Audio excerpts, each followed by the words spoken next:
भागवत जी की कथा प्रारंभ हुई। सूत जी से 88,000 ऋषियों ने 6 प्रश्न पूछे और इन्हीं 6 प्रश्नों पर पूरी भागवत आधारित है। पहला प्रश्न, किम श्रेयः शास्त्र सारा का स्वावतार प्रयोजनम, किम कर्म के वताराश्च धर्मः कं शरणं गतः। पहला प्रश्न, प्राणी का कल्याण कैसे हो। दूसरा प्रश्न, समस्त शास्त्रों का सार क्या है। और तीसरा प्रश्न, भगवान यदि सर्व समर्थवान है तो अवतार क्यों लेते हैं। और चौथा प्रश्न, अवतार लेते हैं तो कितने अवतार लिए। और पांचवा प्रश्न, जीवन का परम लक्ष्य क्या है। और छठा प्रश्न, भगवान जब चले जाते हैं तो धर्म किसकी शरण में जाता है। तो सूत जी ने कहा ठीक है, पहले एक आपको बताऊं, उसके पहले अपने गुरु जी को प्रणाम करूं। और सूत जी ने किसको प्रणाम किया, श्री सुखदेव जी महाराज को प्रणाम किया। देखिए, भगवान सुखदेव की ऐसी कृपा है कि आज हमें ये दिव्य गाथा श्रवण करने को मिल रही है। भगवान सुखदेव कोई साधारण सुखदेव नहीं है, राधा रानी के सुख है। गोलोक में श्री किशोरी जी के पास रहते थे। किशोरी जी इनको राधा राधा सिखाती थी, किशोरी जी कृष्ण कृष्ण सिखाती थी। और जब सिखाती वापस कृष्ण कृष्ण बोलते तो राधा रानी सुनकर कृष्ण कृष्ण रोने लग जाती। सुखदेव फिर चुप हो जाते। राधा रानी अरडिम के दाने खिलाती।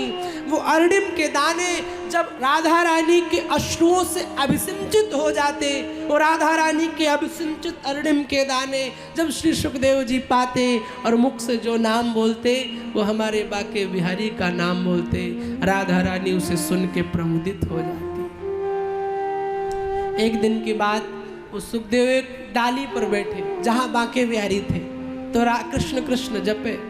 तो भगवान ने नीचे उतारा, बोला तुम्हें किसने सिखाया। बोली मेरी स्वामिनी राधा जी ने। तो भगवान कन्हैया ने भी उनको सिखाया, क्या, राधा राधा राधा। कृष्ण राधा के बिना अधूरे हैं, राधा कृष्ण के बिना अधूरे। कई लोग कहते हैं महाराज जी राधा कृष्ण ने विवाह क्यों नहीं किया। पहली बात तो उनका विवाह ब्रह्मा जी ने कराया था भांडीर वन में। दूसरी बात, राधा कृष्ण कभी अलग हुए ही नहीं। विवाह उनके होते जिनके 2 शरीर होते हैं, जो 2 आत्माएं होती, उनके विवाह होते। यहाँ राधा ही कृष्ण है और कृष्ण ही राधा है। जब दोनों की आत्मा ही एक है तो कैसे विवाह हो जाए, दोनों एक है। सुखदेव जी को राधा राधा सिखाया। अब सुखदेव जी राधा जी के सामने राधा राधा गाते, दोनों का मिलन हुआ। तब सुखदेव जी से कहा, सुखदेव मैं तुम्हें कृष्ण की कथा सिखा रही हूँ और तुम इसे जाकर के पृथ्वी पर इसका प्रचार करो। अच्छा, तो बिना गुरुमुखी हुए तो प्रचार कर नहीं सकता। देखिए, बिना गुरु के कभी भी कल्याण जीवन में नहीं हो सकता। गुरु तो बनाना ही पड़ेगा।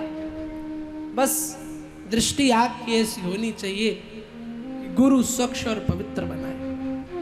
क्योंकि जब मनमुखी जीवन जीते हैं ना, जब तक जीवन में कोई ऊपर अनुशासन नहीं होता है, हम फिर जैसे अनुशासन किसी का खत्म हुआ, हम मनमुखी जीवन शुरू कर देते हैं। और जहाँ मनमुखी जीवन शुरू किया, हमारा भ्रष्टाचार हो, हम भ्रष्ट हो जाते हैं। तो कहा कि अगर गुरु मंत्र लेना है, गुरु जी से कथा सीखनी है, तो शंकर जी से बड़ा कोई कथा का वक्ता नहीं है। रच महेश निज मानस राखा। भगवान शिव राम कथा के, भागवत कथा के बहुत बड़े मर्मज्ञ। सबसे पहले वक्ता शंकर जी हैं और श्रोता इतने बड़े हैं। श्रोता हो तो भगवान शिव जैसा कि कौवा भी कथा सुनाता है, काक मुसंडी भी कथा सुनाते हैं, तो भगवान हंस बनकर के कथा सुनते हैं। इतने बड़े रसिक हैं कथा के। तो भगवान शिव जी से गुरुमुखी हो, कैसे हुआ जाए। बोले वो नारद जी की व्यवस्था होगी सब। अब नारद जी महाराज सोच रहे हैं, देखो कई लोगों ने नारद जी को बदनाम कर दिया। कई नगर में जो चुगलखोर होते, हम कहते वो नारद है। अरे बाप रे, नारद जैसा करेक्टर कहाँ मिलने वाला है। जो धर्म का कार्य बनाए वो नारद है। जिसकी भक्ति कभी रद्द ना हो वो नारद है। जिसकी बात कभी रद्द ना हो। पर वो एक तथाकथित किसी ने कहावत डाल दी। आजकल समाज में कुछ झूठी कथाएं फैलाई गई हिंदुओं को अपने सनातन से दूर करने के लिए। जैसे एक कथा ये फैला दी गई कि जो वाल्मीकि मरा जपते थे उन्होंने वाल्मीकि रामायण लिखी। ऐसा नहीं है। जो मरा जपते थे वो वाल्मीकि दूसरे थे और जिन्होंने रामायण लिखी वो वाल्मीकि वरुण के बेटे हैं। श्री वाल्मीकि रामायण के उत्तरकांड के 96 सर्ग का 19वां 18वां श्लोक कुछ उसमें स्वयं कहते हैं, प्राचेत सोहम दसमः पुत्रो राघव नंदना। हे राघव, मैं प्रचेता अर्थात वरुण का 10वां बेटा हूं। किसी ने झूठी खबर फैला दी कि काली मैया तो खून पीती है, रक्त चढ़ाओ काली माँ प्रसन्न। अरे कहाँ पे ये लिखा है? सनातन धर्म का कोई भी देवी देव बलि नहीं मानता, हिंसा की बात नहीं करता। माँ काली ने रक्त बीज को मारने के लिए रक्त पिया था। एक रक्त बीज नाम का दैत्य था, तो उसको वरदान था कि तुम्हारी एक भी रक्त की बूंद जमीन में गिरेगी तो तुम्हारे जैसे 1000 उत्पन्न हो जाएंगे। तो मैया काली ने उसका रक्त पी लिया कि ताकि 1000 न बने। और तब से हमारे सनातनियों ने प्रथा डाल दी कि काली मैया तो खून चढ़ाओ, जबान निकाले खड़ी है मंदिर में। क्यों भाई? काली मैया को लड्डू नहीं पसंद है? बर्फी से काली मैया चिढ़ती है क्या? बात करके देखो काली मैया से, माँ बर्फी खाओगी? ढोकला नहीं खावे माँ, ढोकला नहीं जीवड़े। मारवाड़ी बोलो, अट मारवाड़ी।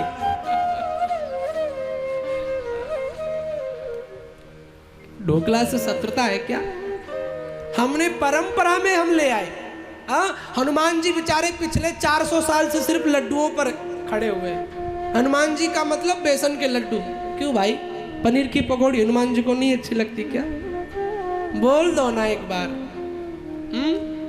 रसगुल्ला हनुमान जी नहीं खाएंगे, पर वो प्रथा में आ गया कि बेसन के लड्डू और चना। सो हनुमान जी महाराज पिछले 400 साल से बेसन के लड्डू पे जी रहे हैं। अरे बदलो थोड़ा मानसिकता प्यारे, कब तक इन चक्करों में पड़े रहोगे? कुछ एक कई शब्द विधर्मियों ने फैला दिए, जैसे कहते गुनाहों का देवता। क्यों भाई? गुनाहों का अल्लाह क्यों ना हो? खाली देवता ही हो। बोलते हवस का पुजारी। अब हवस तो उर्दू का शब्द है, अब पुजारी क्यों जोड़ा गया? जानबूझ करके। क्यों? हवस का मौलाना नहीं हो सकता? ये भी तो हो सकता हवस का मौलाना। पर नहीं, हम सनातनियों को बदनाम करने के लिए हमारे धर्म में ऐसी ऐसी कथाएं फैला दी गई, ऐसी ऐसी चीजें जोड़ दी गई ताकि हम अपने धर्म से हे दृष्टि रखने लग जाएं। अपने शास्त्रों को पढ़ो और अपनी असलियत को पहचानो। तो श्री नारद जी महाराज ने कथा संसार में लाने में बहुत बड़ा योगदान किया है। नारद जी ने सोचा कि अब कथा लाई जाए, तो क्या किया? एक दिन नारद जी को पता भगवान शंकर ऐसे तो देने वाले हैं नहीं, क्योंकि कथा भी उसको सुनाई जाती जो अधिकारी हो कथा का। बिना अधिकारी के मुंबई कितनी बड़ी है, पर यहाँ श्रोता कितने हैं? आप सोचो, ये उनकी व्यस्तता नहीं है। सोचे कि हम व्यस्त होने की वजह से नहीं जा रहे, ना, ठाकुर जी उनको बुलाना नहीं चाह रहे हैं, इसीलिए वो नहीं आ पा रहे हैं, बस, और कोई रीजन नहीं। आदमी माला नहीं करता तो सोचता हम बिजी। अरे तुम काहे के बिजी हो? 1 मिनट में पंच प्राण खींच ले, तुम हमेशा के लिए फ्री हो जाओगे। तुम नहीं बिजी हो, वो जानबूझ करके तुम्हें अपने दरबार में बुलाना नहीं चाह रहा है, इसलिए तुमको और कार्यों में व्यस्त कर रखा है जानबूझ करके।